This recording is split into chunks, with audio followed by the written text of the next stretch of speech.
005 Kelas 2A Program Studi Pendidikan Guru Sekolah Dasar.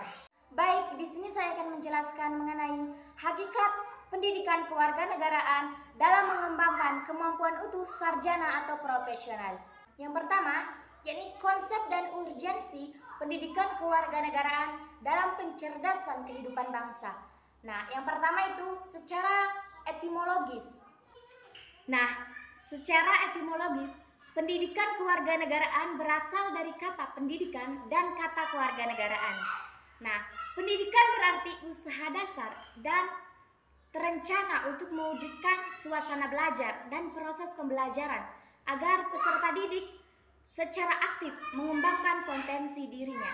Nah, sedangkan kewarganegaraan adalah segala hal yang berhubungan dengan warga negara. Sedangkan secara terminologis, pendidikan kewarganegaraan adalah program pendidikan yang berintikan demokrasi politik diperluas dengan sumber-sumber pengetahuan lainnya.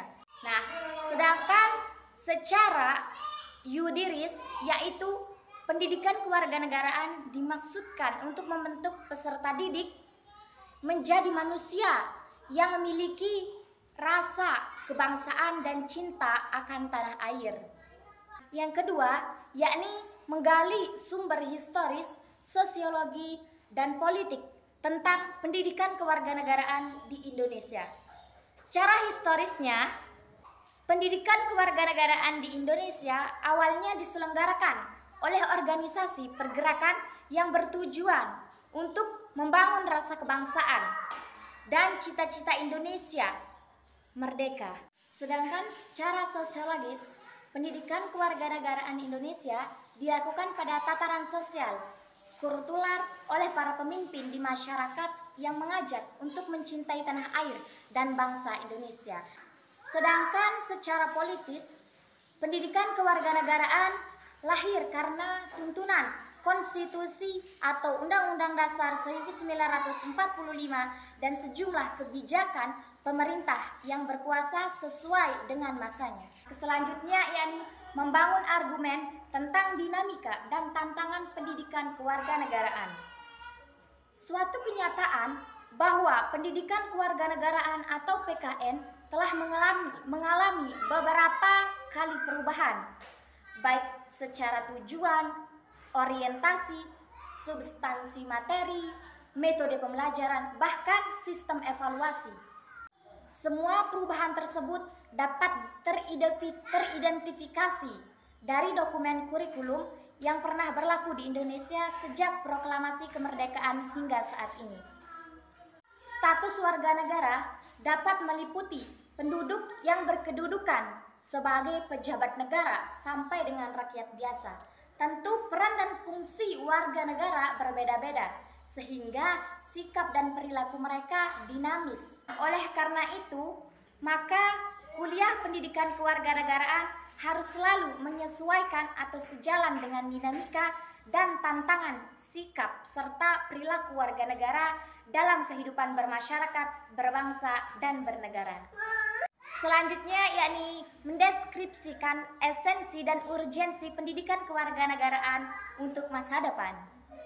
Pada tahun 2045, bangsa Indonesia akan memperingati 100 tahun Indonesia merdeka. Lantas, bagaimana nasib bangsa Indonesia pada 100 tahun Indonesia merdeka? Berdasarkan hasil analisis ahli ekonomi yang diterbitkan oleh Kemdikbud pada tahun 2013, bangsa Indonesia akan mendapat bonus demografi sebagai modal Indonesia pada tahun 2045. Hal inilah yang dimaksud dengan bonus demografi. Lantas apa itu bonus demografi? Nah, bonus demografi ini adalah peluang yang harus ditangkap dan bangsa Indonesia perlu mempersiapkan untuk mewujudkannya. Usia produktif akan mampu berproduksi secara optimal apabila dipersiapkan dengan baik dan benar. Tentunya cara yang paling strategis adalah melalui pendidikan, termasuk pendidikan kewarganegaraan.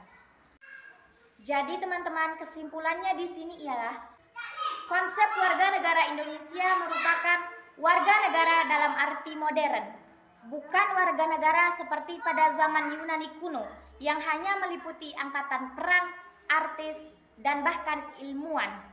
Sedangkan menurut undang-undang yang berlaku pada saat ini, warga negara Indonesia merupakan warga suatu negara yang ditetapkan berdasarkan peraturan undang-undang. Mungkin ini saja presentase dari saya.